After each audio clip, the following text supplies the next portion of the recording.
자, 이제 네 번째 영상이에요. 네, 끝으로 소개해드릴 영상입니다. 뺑소니인데 뺑소니 신고가 안 된대요입니다. 이게 또 뭔 어떤 소리야? 영상일까요? 함께 확인해 보시죠.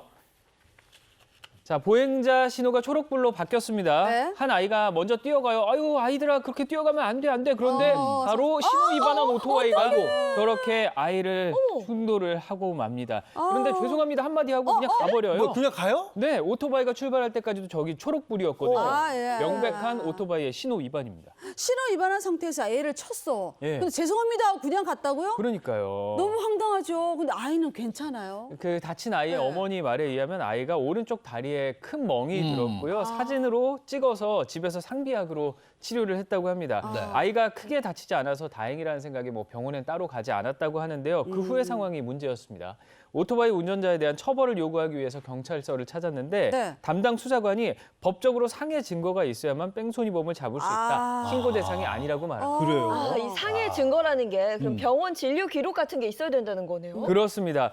그 상비약으로 치료를 했다고 했잖아요. 네. 그래서 이게 진료 기록이 없었다는 게 아유, 문제였어요. 그런 거 왔었어요. 게다가 사고 일로부터 2주가 지난 시점이라 병원에 가도 효력이 없다는 말을 들었거든요. 부모는 이 사실을 경찰에 신고한 이후에 2주가 지나서야 알려줬다. 이걸 어떻게 해야 하냐면서 분통을 터뜨렸습니다. 네. 뭐 이거 부모로서는 황당할 수밖에 없는 건데 그렇죠. 사실 현장에 목격자도 많았고 많았죠. 네. 블랙박스 영상까지 있는데 신호 위반에 이거 뺑소니잖아요. 근데 이거 가해자를 법적으로 처벌을 할 수 없는 건가요? 뭐 처벌이 불가능한 건 아니지만 그렇다고 네. 쉬운 것도 아닌 것 같아요. 아, 왜냐하면 사실 이런 사건 사고에서 가장 중요한 건 제가 여러 번 강조드리지만 가장 중요한 건 바로 증거거든요. 네.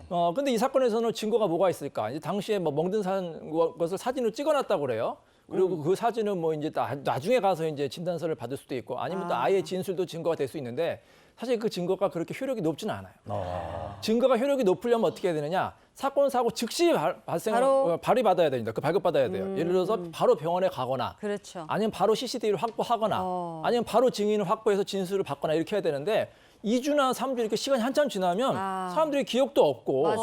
그다음에 병원에서도 환자의 상태를 직접 보고 진단서를 발급해 줘야지 사진만 보면 사실 이게 언제 어떻게 다쳤는지 알 수가 맞아, 없어요. 맞아. 그래서 그 증거가 효력이 낮을 수가 있기 때문에 반드시 어떤 사건 사고가 발생할 경우에 증거를 빨리 확보하시기 바랍니다. 네. 네.